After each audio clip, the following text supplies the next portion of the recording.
اعوذ باللہ من الشیطان الرجیم بسم اللہ الرحمن الرحیم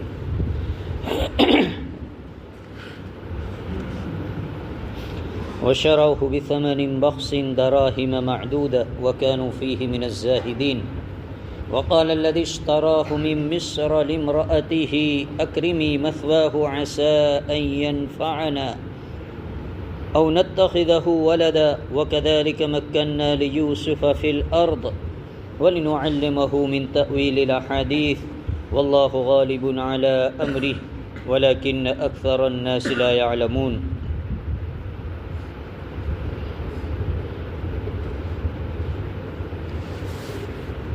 اور کہا اس شخص نے اہل مصر سے جس نے خریدا یوسف علیہ السلام کو لامرأتہ اپنی بیوی سے اکرمی مثواہ کہ اس غلام کی اچھی ٹھکانہ دینا انہیں اچھی خدمت کرنا ان کی. عسى ان ينفعنا امید ہے کہ ہمیں نفع پہنچے اس سے. او نتخذہ ولدا یا ہم اسے اپنا بیٹا بنا لے لڑکا بنا لے. وَكَذَلِكَ مَكَّنَّا اور اسی طرح ہم نے یوسف علیہ السلام کو مصر میں پناہ دی. مصر کی زمین کو یوسف علیہ السلام کے لیے ہم نے جائے مسکن بنایا رہنے کی جگہ بنایا. وَلِنُعَلِّمَهُ مِن تَأْوِيلِ الْأَحَادِيثِ اور ہم نے اللہ تبارک و تعالیٰ نے سکھایا خوابوں کی تعبیر کا علم باتوں کو ٹھکانے پر لگانا. واللہ غالب علی امری اللہ تبارک و تعالی غالب ہے اپنے کاموں پر اپنے فیصلوں پر اپنے حکموں پر. ولکن اکثر الناس لا یعلمون لیکن اکثر لوگ جانتے نہیں ہیں. ولما بلغ اشدہ اور جب وہ پہنچے جوانی کی عمر کو اپنے جوانی پر. آتیناہ حکما و علما تو ہم نے انہیں حکمت عطا فرمائی اور علم عطا فرمایا. وَكَذَلِكَ نَجْزِي الْمُحْسِنِينَ اور اسی طرح ہم محسنین کو اچھوں کو بدلہ دیا کرتے ہیں. گزشتہ کل سنا ہم نے کہ یوسف علیہ السلام کو قافلے والے کنویں سے نکال کر بھائیوں کے ساتھ جو سودے کی بات چیت کی اور اس کے معاملہ نمٹا کر اپنا سفر طے کرتے ہوئے شام سے مصر پہنچے. مصر میں یوسف علیہ السلام کو چونکہ مالک جنہوں نے یوسف علیہ السلام کو کنویں کے اندر سے نکالا تھا مالک نام بتلایا جاتا ہے ان کا. مصر کے اندر بازار لگتا تھا غلاموں کو بیچنے کا جہاں پر باہر سے دوسرے ملک سے لوگ آتے تھے اور اس طرح کی چیزیں غلام ہے باندی ہے یا اس طرح کی چیزیں بیچا کرتے تھے. یوسف علیہ السلام کو بھی بازار میں لے جایا گیا آپ کو بیچنے کے لیے. چنانچہ آپ کے خریدار یا کے بعد دیگر آپ پر بولیاں لگا رہے تھے خریداری کے لیے. کوئی کتنی قیمت کہہ رہا ہے کوئی کتنی قیمت. یہاں تک کہ عزیز مصر کا وزیر خزانہ چونکہ مصر کا بادشاہ اس وقت قوم عمالقہ کا اسد غالباً اس کا نام بتلایا جاتا ہے اسد بن ریان وہ تھا. قوم عمالقہ نام کی ایک قوم تھی اس سے تعلق رکھتا تھا. تو مصر کا بادشاہ یہ تھا اسد بن ریان. اور یہ جنہوں نے یوسف علیہ السلام کو خریدا مالک سے اسے مصر کا وزیر خزانہ بتایا جاتا ہے خزانچی بتایا جاتا ہے. کتنے میں خریدا؟ فرمایا کہ یوسف علیہ السلام کا جتنا وزن تھا اتنے وزن کے برابر سونا اور اتنے آپ کے وزن کے برابر مشک بہت ہی قیمتی چیز ہوا کرتی ہے قیمتی ہوا کرتا ہے جو ہرن کے جسم سے نکلا جاتا ہے. مشک بہت ہی قیمتی اور بہت ہی مہنگا ہوتا ہے وہ. تو یوسف علیہ السلام کے وزن کے برابر مشک اور آپ کے وزن کے برابر ریشم کے کپڑے اتنی قیمت میں یوسف علیہ السلام کو عزیز مصر یعنی مصر کے وزیر خزانہ نے خریدا اتنی قیمت میں. ان کا نام بعض ایک قول کے مطابق قطمیر بتلایا جاتا ہے وزیر خزانہ کا نام، اور ایک قول کے مطابق اطمیر بتلایا جاتا ہے، اطفیر اور قطمیر دو نام بتلائے جاتے ہیں۔ اور یہ خریداری کے لیے انہی کے بس کی یہ بات تھی، یہ اللہ نے یہ ایک نظام بنایا تھا، دنیا والوں کے نزدیک ایک یہ ہو گیا، یہ ایک معاملہ بن گیا، لیکن اللہ کے نزدیک آپ کی حکمت اور آپ کے حکموں کے مطابق، آپ کی تقدیر کے مطابق، آپ کے فیصلوں کے مطابق یہ سارے کام ہو رہے تھے۔ چونکہ یوسف علیہ السلام کو اللہ تبارک و تعالیٰ نے کنویں کے اندر بھی کہا تھا کہ ہم آپ کو کیا کریں گے، یہاں بہت وقت نہیں رہنا، آپ کو کیا کرنا ہے، بہت بڑا مرتبہ دیں گے، بہت بڑی ہم آپ کو چیزوں سے نوازیں گے۔ تو اللہ تبارک و تعالیٰ کو آپ کو یوسف علیہ السلام کو مرتبوں سے نوازنا تھا، اس لیے عزیز مصر کا آپ کی خریداری کے لیے انتخاب کیا کہ یہ ساری چیزیں اسی کے اندر پائی جاتی تھی، عزیز مصر ہی یہ ساری چیزوں کو برابر کر سکتا تھا، اس لیے خریداری کے لیے بھی اتنے بڑے آدمی کا اللہ نے انتخاب کیا، کسی اور نے نہیں خریدا، مالدار اور بھی لوگ تھے، لیکن جو مصر کا وزیر خزانہ تھا اللہ نے اس کے مقدر میں یہ دولت ڈالی کہ اس نے اتنی قیمت پر یوسف علیہ السلام کو خرید لیا۔ خریدنے کے بعد ابھی تو چونکہ غلام ہے، یوسف علیہ السلام غلام بن کر عزیز مصر کے محل میں، عزیز مصر کے شاہی بنگلے کے اندر آ رہے رہنے کے لیے، غلام بن کر غلام تھے، لیکن عزیز مصر اپنی بیوی سے کہہ رہا ہے، کیا کہہ رہا ہے؟ لِمْرَأَتِهِ اکرمی مثوا، کہ یہ جو غلام ہے یہ غلام کوئی معمولی نہیں ہے، یعنی اسے معمولی غلام کی طرح نہ رکھنا، معمولی جو کام کاج کرنے والے نوکر ہوتے ان جیسا معاملہ ان کے ساتھ ہمیں نہیں کرنا، بلکہ انہیں اچھی طریقے سے رکھنا، ان کے ساتھ اچھا برتاؤ کرنا، ان کو کھانے پینے کے اعتبار سے بھی اچھی چیزیں دینا، اچھا کھانے۔ یہ عزیز مصر اپنی بیوی سے کہہ رہا ہے، یہ اللہ یوسف علیہ السلام کا اعزاز و اکرام کروا رہا ہے، اور یہ چیزیں عزیز مصر کے وہاں ہی ہو سکتی تھی، اللہ تبارک و تعالیٰ نے اسی لیے اس کا انتخاب کیا آپ کو خریداری کے لیے۔ اللہ کے نبی صلی اللہ علیہ وسلم نے ارشاد فرمایا کہ دنیا کے اندر 3 آدمی بڑے عقل مند ہوئے ہیں، قیافہ شناس اور عقل مند، کہ موقع کو دیکھ کر، معاملے کو دیکھ کر، انسان کو دیکھ کر کیا کر لے، وہ اپنا ایک جائزہ، اپنا ایک گمان لگا لے کہ ایسا ہونا چاہیے اور ایسا کرنا چاہیے۔ تو اللہ کے نبی نے فرمایا دنیا کے اندر 3 آدمی بڑے عقل مند ہوئے، ان میں سے ایک یہ عزیز مصر کا نام ہے، جس کو قطفیر کہا جاتا ہے، اطفیر کہا جاتا ہے، جس نے چونکہ اس نے یوسف علیہ السلام کے کمالات کو بھانپ لیا تھا، اپنی عقل سے اس نے بھانپ لیا تھا، سمجھ لیا تھا کہ یہ کوئی بہت ہی بڑا ہونہار بچہ ہے، یہ کوئی بہت ہی بڑا انسان ہے، یہ اس نے اپنی عقل سے، اپنی قیافہ سے، اپنے تجربے سے یہ بات بھانپ لی تھی، اس لیے اس نے یوسف علیہ السلام کو منہ مانگی قیمت پر خرید لیا۔ اور فرمایا اللہ کے نبی نے دوسرا، شعیب علیہ السلام کی صاحبزادیاں، آپ کی بیٹیاں، جب موسیٰ علیہ السلام نکلے تھے اور اللہ سے اپنے لیے روزی وغیرہ تلاش کر رہے تھے، تو ایک جگہ دیکھا کہ یہ پانی بھرنے کے لیے شعیب علیہ السلام کی لڑکیاں گئی ہوئی تھی، موسیٰ علیہ السلام وہاں پر تھے، اور پھر موسیٰ علیہ السلام نے ان کے لیے پتھر کی ایک بڑی چٹان جو ہٹ نہیں رہی تھی، موسیٰ علیہ السلام نے اپنے ہاتھوں سے اسے ہٹا دیا تھا، تو اپنے باپ شعیب علیہ السلام جو نبی تھے ان سے جا کر ان لڑکیوں نے حضرت موسیٰ علیہ السلام کے باب میں کہا تھا، قرآن بھی اسے ذکر کر رہا ہے کہ قوی امین، جس خادم کی اور جس نوکر کی اور ایک آدمی کی ہمارے گھر پر ضرورت ہے، آج ہم نے ایسے آدمی کو دیکھا ہے جو طاقتور بھی ہے اور امانت دار بھی ہے، امین بھی ہے، اس لیے آپ انہیں ہمارے گھر کام کاج کے لیے رکھ لے، ہمارے جو چوپائے وغیرہ چرانے کے لیے رکھنے کی ضرورت ہے ایک آدمی کی۔ لڑکیوں نے اپنے والد سے شعیب علیہ السلام سے جا کر گھر جا کر کہا، تو شعیب علیہ السلام نے موسیٰ علیہ السلام کو اپنے یہاں خدمت کے لیے رکھ لیا، پھر انہی کی لڑکی سے شعیب علیہ السلام نے نکاح بھی کروا دیا۔ تو یہ دوسرا۔ اور تیسرا، اللہ کے نبی نے فرمایا دنیا کے اندر عقل مند انسان سیدنا حضرت ابوبکر صدیق رضی اللہ تعالیٰ عنہ، کہ انہوں نے اپنے بعد خلافت کے لیے سیدنا حضرت عمر رضی اللہ تعالیٰ عنہ کو چن لیا، کہ میرے بعد اگر یہ میری خلافت کی باغ دور کو اگر کوئی شخص سنبھال سکتا ہے تو وہ حضرت عمر ہی ہے۔ اس لیے آپ نے فیصلہ ہی کر دیا تھا کہ عمر میرے بعد کیا بنیں گے؟ خلیفہ بنیں گے، خلیفہ بنیں گے۔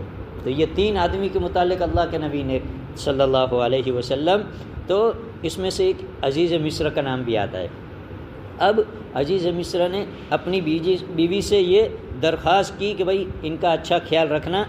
ایک بات تو یہ کہی کہ یہ ہمیں آگے جا کر بڑے ہو کر ہمیں اس سے کچھ فائدہ ہو، ایک بات یہ کہی عزیز مصر نے اپنی بیوی سے، اور دوسری بات کہی او نتخذہ ولدا، یا ہم ہی اس کو اپنا لڑکا بنا لے، چونکہ ان کے یہاں اولاد نہیں تھی۔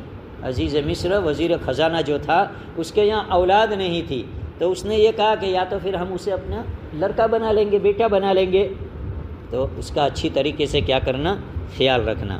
وَكَذَلِكَ مَكَّنَّا لِيُوسُفَ فِي الْأَرْضِ، اللہ کہہ رہے کہ اس طرح ہم نے یوسف کو گھر سے نکلا، باپ سے جدا ہوا، بھائیوں نے تھوڑا سا اس پر مار پیٹ کی، تھوڑا سا اس کو ستایا، یہ کیا، کنویں میں ڈالا، کنویں سے قافلے والوں نے نکالا، اور نکال کر یہ ایک غلام کی زندگی تھی، اور ہم نے یوسف علیہ السلام کو وَكَذَلِكَ مَكَّنَّا لِيُوسُفَ فِي الْأَرْضِ، یوسف علیہ السلام کو مصر میں کیا دی؟ مصر کی زمین کو آپ کے لیے جائے مسکنت بنایا، ٹھہرنے کی جگہ بنایا، آرام کی جگہ بنایا، مسکنت کی جگہ بنایا۔ اور پھر وَلِنُعَلِّمَهُ مِن تَأْوِيلِ الْأَحَادِيثِ، یوسف علیہ السلام کو ہم نے خوابوں کی تعبیر کا علم بھی سکھایا۔ واللہ غالب، اللہ تبارک و تعالیٰ کے ہر کام، آپ کے ہر فیصلے اللہ ہی اس میں غالب ہوتا ہے، ہماری سمجھ میں آئے یا نہ آئے، بلکہ ہماری سمجھ میں بعض فیصلے نہیں آتے اللہ کے، لیکن اللہ حکیم ہے، اللہ جاننے والا ہے، اللہ غالب ہے، وہ غالب ہو کر ہی رہے گی اللہ کے فیصلے۔ تو کہہ رہے وَلَكِنَّ أَكْثَرَ النَّاسِ لَا يَعْلَمُونَ، اکثر لوگ یہ بات نہیں جانتے کہ اللہ کے فیصلے کیا ہوا کرتے، اس لیے بعض مرتبہ کوئی ایسا معاملہ پیش آ جاتا ہے یا کوئی ایسا واقعہ پیش آ جاتا ہے، ہم سمجھتے ہیں کہ ایسا کیوں ہوا، ایسا نہیں ہونا چاہیے تھا، لیکن اللہ کی مصلحت اور اللہ کی حکمت اور اللہ کا فیصلہ یہی تھا، اور اللہ اس پر غالب ہے اپنے فیصلے کے اعتبار سے، وہ جو اللہ نے کیا ہے وہ صحیح کیا ہے، اگرچہ تمہاری سمجھ میں ابھی بات آئے یا نہ آئے، اسی لیے کہا وَلَكِنَّ أَكْثَرَ النَّاسِ لَا يَعْلَمُونَ۔ وَلَمَّا بَلَغَ أَشُدَّهُ، اب یوسف علیہ السلام بادشاہ کے محل کے اندر عیش و آرام کے ساتھ اپنی زندگی گزار رہے ہیں، آہستہ آہستہ اپنی زندگی کے ایام آگے گزار رہے ہیں اور بڑے ہو رہے۔ 13 سال کی عمر میں یوسف علیہ السلام بتلایا کہ مصر آئے تھے۔ اب یوسف علیہ السلام ولما بلغ اشدہ، اب یوسف علیہ السلام اپنی جوانی کو پختہ ہو گئے، جوان ہو گئے۔ اشدہ یہاں اشدہ بمعنی آپ کی عمر مکمل ہو چکی، نبوت کے قائل ہو چکے، نبوت کے قابل ہو چکے۔ تو کتنی عمر میں آپ کو نبوت ملی یوسف علیہ السلام کو؟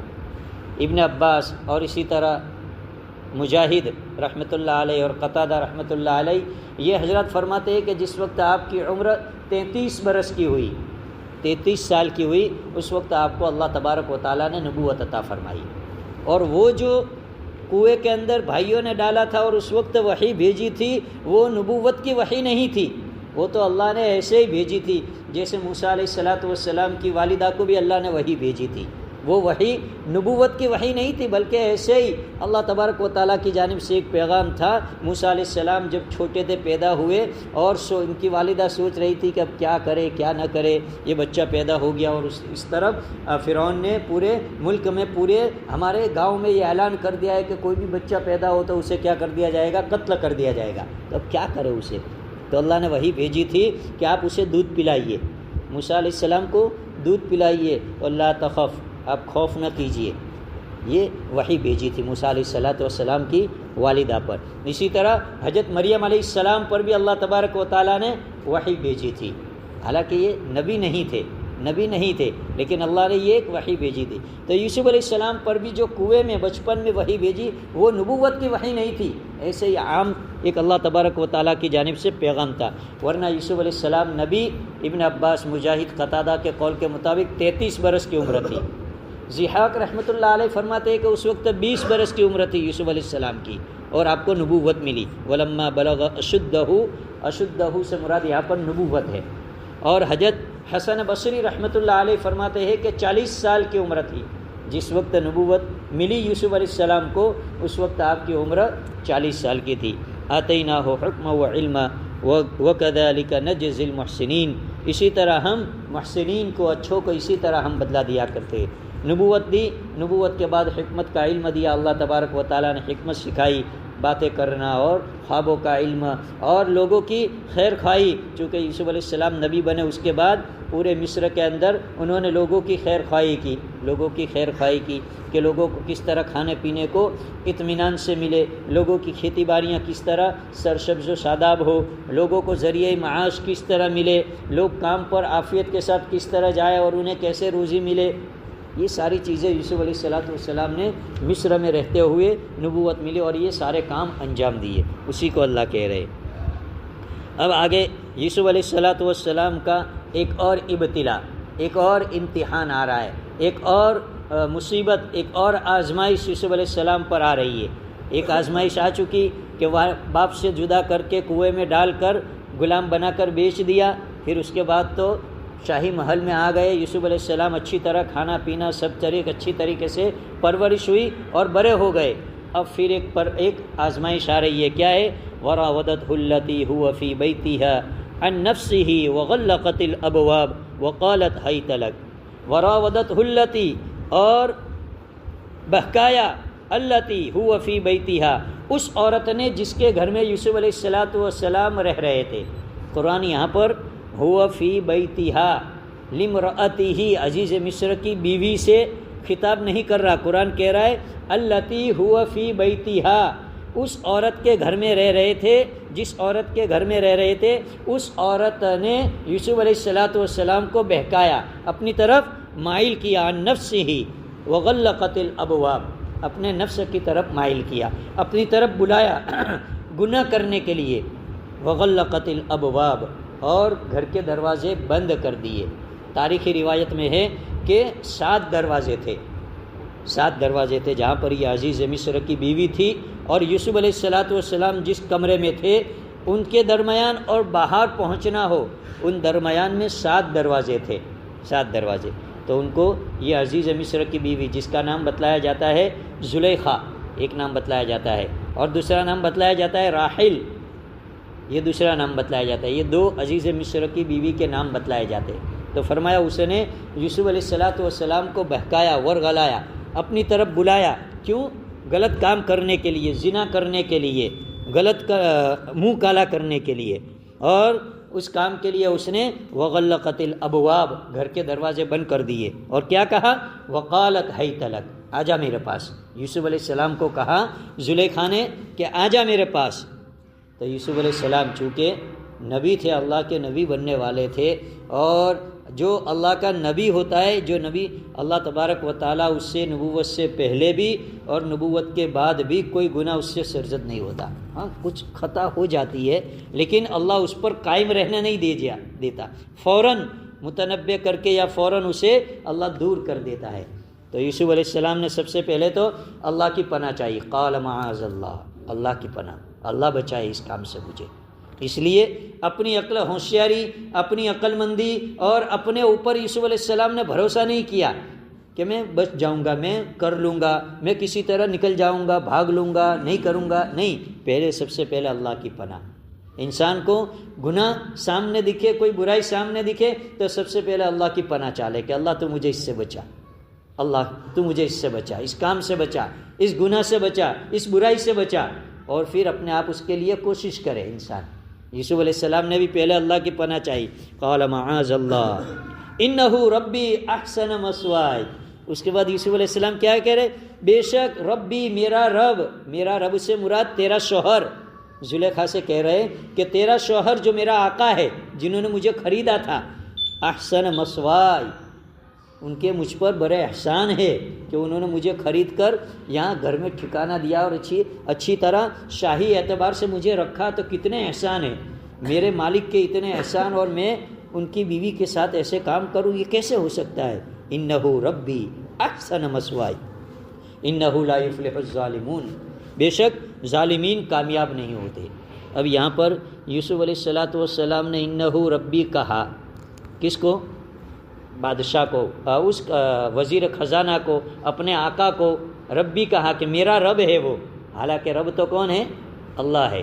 تو پھر یہاں پر یوسف علیہ السلام اولو العزم پیغمبر نبی ہونے والے ہیں، اور یہ کہا یوسف علیہ السلام نے کہ میرے رب نے، تو رب کا لفظ یقیناً یہ اللہ ہی کے لیے بولا جاتا ہے۔ ما قبل کی شریعتوں کے اندر اس طرح کے لفظ بولنے کی اجازت تھی، ما قبل کی شریعت کے اندر۔ ہماری شریعت کے اندر جس چیز سے شرک کا شبہ ہو، جو چیز ہمیں شرک کے قریب لے جانے والی ہو، اس سے بھی روک دیا جاتا ہے۔ اس لیے ہماری شریعت میں کہا گیا، اللہ کے نبی نے فرمایا کہ کوئی بھی غلام اپنے آقا کو رب نہ کہے، رب نہ کہے۔ رب اللہ ہی کو کہا جاتا ہے، یہ نام صرف اللہ ہی کا ہے، اللہ کے علاوہ کسی کو ہم رب نہیں کہہ سکتے۔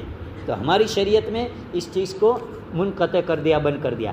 جیسے ما قبل کی شریعت کے اندر تصویر، فوٹو پرانا، تصویر کشی، یہ بھی جائز تھی ما قبل کی شریعت کے اندر۔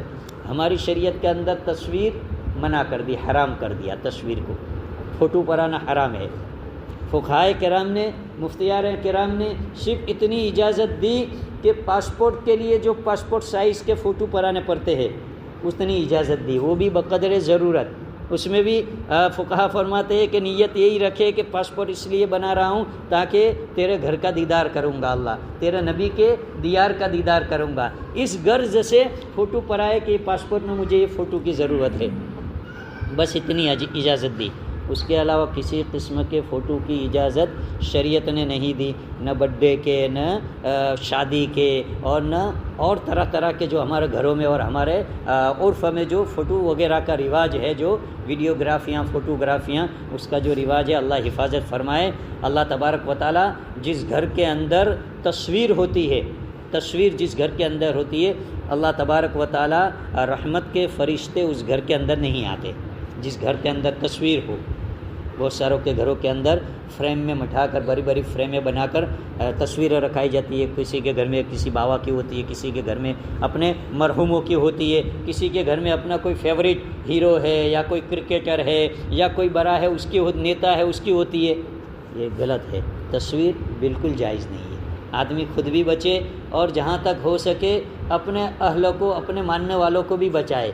بچانا اپنا کام ہے، بچے نہ بچے وہ دوسرے نمبر کی بات ہے، لیکن خود اپنے ذات سے بچنے کا آدمی تھوڑا اہتمام کرے کہ میں اس طرح کے معاملے سے بچوں گا۔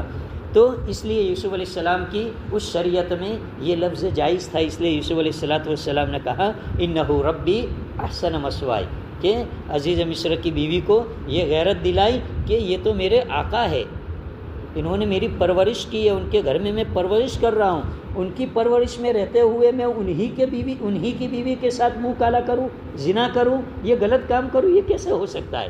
اگر میں نے ایسا کیا، انہ لا یفلح الظالمون، ظالمین لوگ کبھی کامیاب نہیں ہوتے، ظالمین لوگ کبھی فلاح نہیں پائیں گے۔